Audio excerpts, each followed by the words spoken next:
Hi guys, welcome back to Switch Up and to our first buy, avoid or wait for a sale video in a very long time. If you remember those sections at the back of old gaming magazines that had the micro reviews with the percentage, that's essentially what this is. There have been a lot of games that I've been able to play through but haven't been able to get a review out because we've just been so busy. I think last time we did this we had buy, avoid, wait for a sale or kill it with fire. Are we going to have a kill it with fire game this week? Well, let's find out.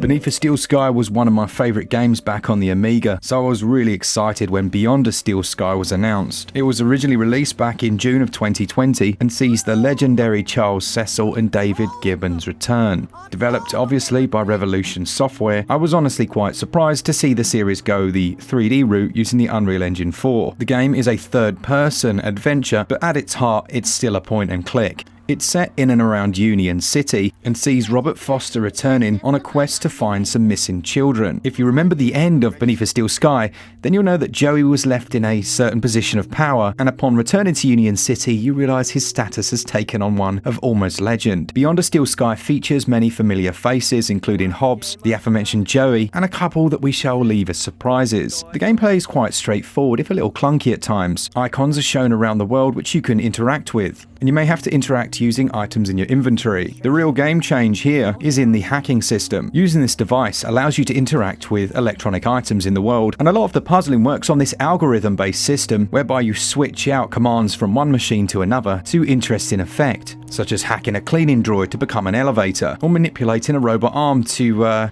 do that.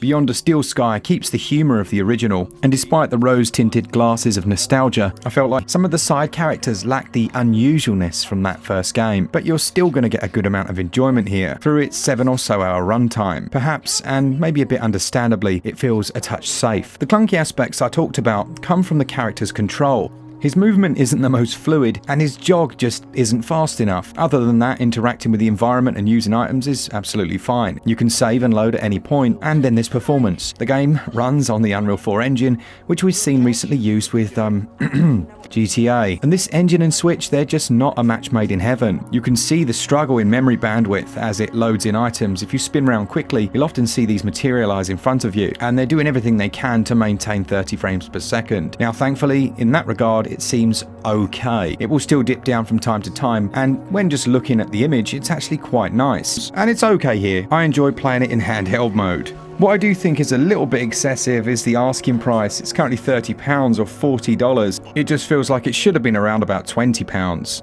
Thankfully, you can find it physically, and this isn't one that's going to need a patch to be enjoyable, so that physical version actually holds some value. Fans of the original will certainly enjoy the return to this world, but it could have done a lot more. Overall for me, this one would be a wait for a sale. There was nothing inside.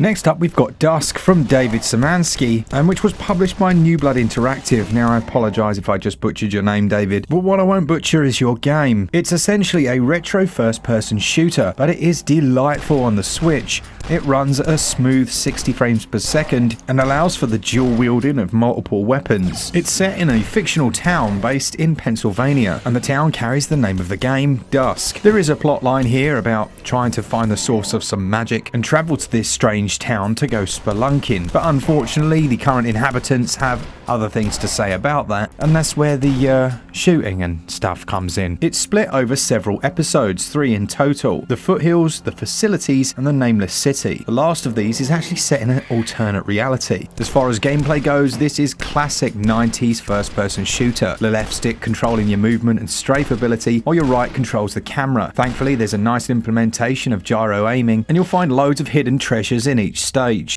Enemies come in a variety of unusual shapes and sizes, and Dusk is crammed with respectful references to other titles. Visually, the game looks very much like it wasn't from this generation, and that's exactly as intended. You can't complain about the way it looks. It would be like complaining that a pixel art game doesn't have beautiful 3D visuals. Oh, hang on. We get that quite a lot in the comments. Now, jokes aside, some will like this and some won't. Areas can feel a touch limited in scale, but the overall map design, taking cues as it does from John Romero's classic, actually feels sensible and coherent, and the stages generally aren't too long and don't outstay their welcome. One thing I am disappointed about is that there's no multiplayer on the Nintendo Switch version. That's a real shame, but it doesn't detract from what is an excellent single-player experience. Audio is equally fitting to the style, weapons sound chunky, the sound effects are all decent, and something we don't see enough is a good implementation of HD Rumble. This one carries a price of £14.89 or your regional equivalent, and a download size of 2.7 gigs. 15 quid for such an excellent game doesn't feel bad at all, but having that multiplayer element cut out is a shame. Overall, Dusk is a surprisingly enjoyable homage to classics of old, and it's a testament to the quality with which it's been delivered that you may not have realised it was a modern game had you not been told. For me, this is a complete and utter buy. Then we've got Gear Shifters. This was an interesting take on the roguelite genre, with your car being improved and upgraded through each run. And each stage along your journey has a number of vehicles to be destroyed before you'll have to face a boss. Each boss requires a very unique strategy. By design, it is made so that you can't really finish the game in a single run, at least not on your first, because there are certain weapons that are almost essential for defeating certain bosses. The car handles really well and it's very addictive. You also gain a number of new abilities which make it much easier, such as increased acceleration, superior braking, or just a good old shotgun. As far as performance goes, it's okay. There are a few stutters here and there, but it's generally decent, and the sound is great.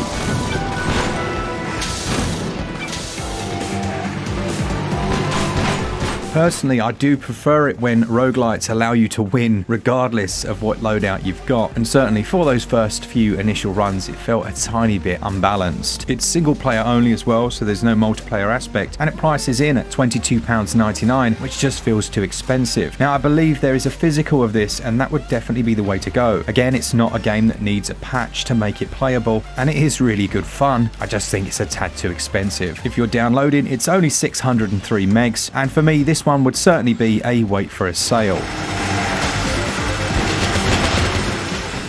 Last but not least, then we have Nerf Legends. Oh my goodness. Now, I installed this one, played an hour or so, and then swiftly uninstalled it. I didn't even capture footage, it was so bad. It's a basic first-person shooter that promises 15 authentic Nerf blasters from their Mega, Ultra and Elite lines, and it does indeed come across as a less than subtle advert for their products. And there were some nice ideas here, like the character customizer and the ability to play online. It's just the core mechanics, and the way it feels is terribly slapdash. Movement's not right, there are animations that are just downright missing, and it can't even get close to maintaining solid frame rates, with the frame pacing being all over the place, which for an action game renders it just essentially useless. It's a dire mess, a cash grab, and intended to essentially rob people of their money before Christmas. You know what's coming, and I'm quite happy to be able to say this, but this one, kill it with fire.